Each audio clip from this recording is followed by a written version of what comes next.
എന്താണ് chronograph watch? Chronograph watch എന്ന് പറയുന്നത് ക്രോണോഗ്രാഫ് എന്ന് പറഞ്ഞ ഉപകരണം കൂടി ഉൾപ്പെട്ടിട്ടുള്ള വാച്ചാണ് ക്രോണോഗ്രാഫ് വാച്ചുകൾ. ഇതെൻ്റെ ടിസോട്ടിൻ്റെ ക്രോണോഗ്രാഫ് വാച്ചാണ്. ഇത് കാണുമ്പോൾ നിങ്ങൾ വിചാരിക്കും ഇതിൻ്റെ സെക്കൻഡ് സൂചി വർക്കാവുന്നില്ല എന്ന് നിങ്ങളെല്ലാവരും വിചാരിക്കുന്നുണ്ടാവും. പക്ഷേ ഒരു ക്രോണോഗ്രാഫ് വാച്ചിൻ്റെ മെയിൻ ഫങ്ഷണാലിറ്റി എന്ന് പറയുന്നത് ക്രോണോഗ്രാഫും സെക്കൻഡ് ഫങ്ഷണാലിറ്റി ആയിട്ടാണ് നമ്മൾ ടൈം വാച്ച് ആയിട്ട് ഉപയോഗിക്കുന്നത്. എല്ലാവരുടെയും മനസ്സിൽ വരുന്നൊരു ചോദ്യമാണ്, ഒരു വാച്ച് എന്ന് പറയുമ്പോൾ സമയം നോക്കാനുള്ളതല്ലേ, എന്തിനാണ് ക്രോണോഗ്രാഫ് ഈ വാച്ചിൽ നമ്മൾ ഉപയോഗിക്കുന്നത് എന്ന്. അപ്പോൾ നമ്മുടെ നാട്ടിൽ നമ്മൾ ക്രോണോഗ്രാഫ് അധികം നമ്മൾ ഉപയോഗിച്ചിട്ടില്ല. പക്ഷേ വിദേശ രാജ്യങ്ങളിൽ ഒരു കാലത്ത് നമ്മൾ ഇന്ന് മൊബൈലുകൾ ഉപയോഗിക്കുന്നത് പോലെ തന്നെ വ്യാപകമായിട്ട് ഉപയോഗിച്ചിരുന്ന ഒരു ഉപകരണമാണ് ക്രോണോഗ്രാഫ് എന്ന് പറയുന്നത്. അപ്പോൾ ക്രോണോഗ്രാഫ് ഒരു വാച്ചിൽ ഉൾപ്പെടുത്തിയതിന് ശേഷമാണ് ക്രോണോഗ്രാഫ് വാച്ചുകളുടെ പ്രചാരം വിദേശ രാജ്യങ്ങളിലെ യൂറോപ്യൻ കൺട്രീസിലും അമേരിക്കൻ കൺട്രീസിലൊക്കെ വളരെയധികം ഉപയോഗിച്ച വാച്ചുകളാണ് ക്രോണോഗ്രാഫ് വാച്ചുകൾ. അതുകൊണ്ടാണ് ഇതിന് ഇത്ര പ്രചാരം. നമ്മുടെ നാടുകളിൽ നമ്മൾ വിചാരിക്കും വാച്ച് എന്ന് പറയുന്നത് സമയം നോക്കാനുള്ളതാണ് എന്നുള്ളത്. പക്ഷേ ക്രോണോഗ്രാഫ് വാച്ചുകൾ അതിന് വേണ്ടിയിട്ടുള്ളതല്ല. ക്രോണോഗ്രാഫ് വാച്ചുകളിൽ ഞാൻ പറഞ്ഞ പോലെ തന്നെ ക്രോണോഗ്രാഫ് ആണ് ഇതിൻ്റെ ഫസ്റ്റ് ഫങ്ഷനാലിറ്റി. അപ്പോൾ എന്താണ് ക്രോണോഗ്രാഫ്? ക്രോണോഗ്രാഫ് എന്ന് പറയുന്നത് ഒന്നുമല്ല, ജസ്റ്റ് ഒരു സ്റ്റോപ്പ് വാച്ച് അല്ല ടൈമർ. അതായത് ഒരു ടൈമറായിട്ട് ഉപയോഗിക്കാൻ വേണ്ടിയാണ് സ്റ്റോപ്പ് വാച്ച് ക്രോണോഗ്രാഫ് നമ്മൾ ഉപയോഗിക്കുന്നത്.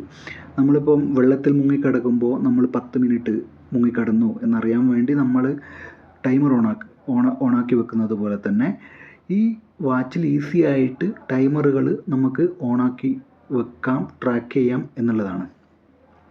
അപ്പം ഞാനിവിടെ ഈ വാച്ചിൻ്റെ സ്റ്റോപ്പ് വാച്ച് ടൈമർ ഓണാക്കുകയാണ്. സിമ്പിളായിട്ട് ഈ മുകളിലുള്ള വലതുവശത്തുള്ള ഫസ്റ്റ് ബട്ടണാണ് ഞാൻ പ്രസ് ചെയ്യുന്നത്. ഇപ്പോൾ ടൈമർ സ്റ്റാർട്ടായി. ഞാനിപ്പോൾ ടൈമർ സ്റ്റോപ്പാക്കി. പിന്നെ ഞാൻ ടൈമർ റീസെറ്റ് ചെയ്യാൻ വേണ്ടി താഴെയുള്ള ഈ ഒരു ബട്ടണാണ് പ്രസ് ചെയ്യുന്നത്. ഈ ഒരു ബട്ടൺ പ്രസ് ചെയ്യുന്ന സമയത്ത് ടൈമർ റീസെറ്റ് ചെയ്യും. എല്ലാം 0-ൽ വന്നു നിന്നു. ഞാൻ ഒന്നുകൂടി ടൈമർ സ്റ്റാർട്ട് ചെയ്യുകയാണ്. ഇപ്പം സെക്കൻഡ് സൂചി, ഇത് ടൈമറിൻ്റെ സെക്കൻഡാണ്. ഈ മെയിൻ സൂചി ടൈമറിൻ്റെ സെക്കൻഡാണ്. ഇപ്പോൾ 10 സെക്കൻഡായി. ഇതാണ് ടൈമറിൻ്റെ സെക്കൻഡ് സൂചി. ഇത് മൈക്രോ സെക്കൻഡ്സ് ആണ്. ലെഫ്റ്റ് സൈഡിൽ കാണാം 30:05 എന്നുള്ള സൂചിയാണ് മിനിറ്റ് സൂചിപ്പിക്കുന്നത്. ഇത്ര മിനിറ്റായി, 10 മിനിറ്റായി. 5ൻ്റെ അടുത്ത്, ഈ 30ൻ്റെ അടുത്തുള്ള ഇപ്പോഴുള്ള സൂചി 5ൻ്റെ അടുത്ത് എത്തുന്ന സമയത്ത് അത് 5 മിനിറ്റായി ടൈമർ എന്നാണ് സൂചിപ്പിക്കുന്നത്. ഇപ്പോൾ ഞാൻ ടൈമർ സ്റ്റോപ്പ് ചെയ്തിരിക്കുകയാണ്. ഇപ്പം നിങ്ങൾക്ക് കാണാൻ കഴിയും 30ൻ്റെ അടുത്തുള്ള സൂചി ഇപ്പോൾ 1 മിനിറ്റ് മാറി വലത്തോട്ടേക്ക് മാറിയിരിക്കുന്നത് കാണാം. അതായത് ഞാൻ ടൈമർ സ്റ്റോപ്പ് ചെയ്തപ്പോൾ ഇപ്പോൾ 1 മിനിറ്റിന് ശേഷമാണ് ഞാൻ ടൈമർ സ്റ്റോപ്പ് ചെയ്തത് എന്നതാണ് അതിൻ്റെ അർത്ഥം. അപ്പോൾ ഇതാണ് ക്രോണോഗ്രാഫ് വാച്ച്. എന്തുകൊണ്ടാണ് ക്രോണോഗ്രാഫ് വാച്ച്, അല്ലെങ്കിൽ ക്രോണോഗ്രാഫ് എന്തിനാണ് വാച്ചിൽ എന്നുള്ളതാണ് മെയിനായിട്ടുള്ള ഒരു കാര്യം. കാരണം നമ്മൾ ഇന്ത്യയിൽ ക്രോണോഗ്രാഫോ ടൈമറോ പണ്ട് കാലങ്ങളിൽ ഉപയോഗിച്ചിട്ടുണ്ടോ എന്ന് എനിക്കറിയില്ല. പക്ഷേ വിദേശ രാജ്യങ്ങൾ, യൂറോപ്യൻ കൺട്രീസ്, അമേരിക്കൻ കൺട്രീസിലൊക്കെ പല മേഖലകളിലും ക്രോണോഗ്രാഫ് ഉപയോഗിച്ചിട്ടുണ്ട്. ഒരുവിധം എല്ലാ മേഖലകളിലും ക്രോണോഗ്രാഫ്, ഈവൻ അടുക്കളയിൽ വരെ ഭക്ഷണം പാകം ചെയ്യുന്നതിന് വരെ ക്രോണോഗ്രാഫ് ടൈമർ സെറ്റ് ചെയ്ത് ഭക്ഷണം വേവിച്ചിരുന്നു എന്ന് വരെ നമുക്ക് പറയാം. നേവി, അമേരിക്കൻ നേവി ക്രോണോഗ്രാഫ് ഉപയോഗിച്ചിരുന്നു. അപ്പോളോ മൂൺ ലാൻഡിങ്ങിൽ ക്രോണോഗ്രാഫ് വാച്ചാണ് ഉപയോഗിച്ചത്. മെഡിക്കൽ സർജറിയൊക്കെ ചെയ്യുന്ന സമയത്ത് നമ്മുടെ സ്റ്റാർസിൻ്റെയൊക്കെ നക്ഷത്രങ്ങളുടെ പൊസിഷൻ മനസ്സിലാക്കുന്നതിന് വേണ്ടിയെല്ലാം ക്രോണോഗ്രാഫ് ഉപയോഗിച്ചിരുന്നു. അങ്ങനെ ഒരു ജനതയുടെ നിത്യോപയോഗ സാധനമായിരുന്നു. ഇന്ന് നമ്മൾ മൊബൈൽ ഉപയോഗിക്കുന്നത് പോലെ തന്നെ അന്ന് ആ ഒരു ജനത ഉപയോഗിച്ചിരുന്ന ഒരു ഉപകരണമാണ് ക്രോണോഗ്രാഫ്. അങ്ങനെയുള്ള ഒരു ഉപകരണം എന്തുകൊണ്ട് വാച്ചിൽ കൊണ്ടുവന്നുകൂടാ എന്നുള്ള ഒരു ചിന്തയുടെ ഭാഗമായിട്ടാണ് ക്രോണോഗ്രാഫ് എന്ന ഉപകരണം വാച്ചുകളിൽ കൊണ്ടുവന്നത്.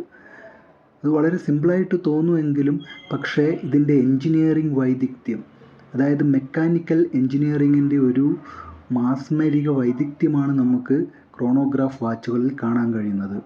കാരണം ഇന്നത്തെ കാലത്ത് നമുക്കറിയാം, സോഫ്റ്റ്വെയറുകളും AI സൊല്യൂഷൻസും ഒക്കെയാണ് അറിയുന്നവർക്കാണ് പ്രാധാന്യം, അവരാണ് പൈസ ഉണ്ടാക്കുക, അവരാണ് മുന്നേറുക എന്നൊക്കെ നമുക്കറിയാം. അതേപോലെ തന്നെ 100 കൊല്ലം മുന്നേ അല്ലെങ്കിൽ 200 കൊല്ലം മുന്നേ മെക്കാനിക്കൽ എൻജിനീയറിംഗ് ആയിരുന്നു പ്രാധാന്യമുണ്ടായിരുന്നത്.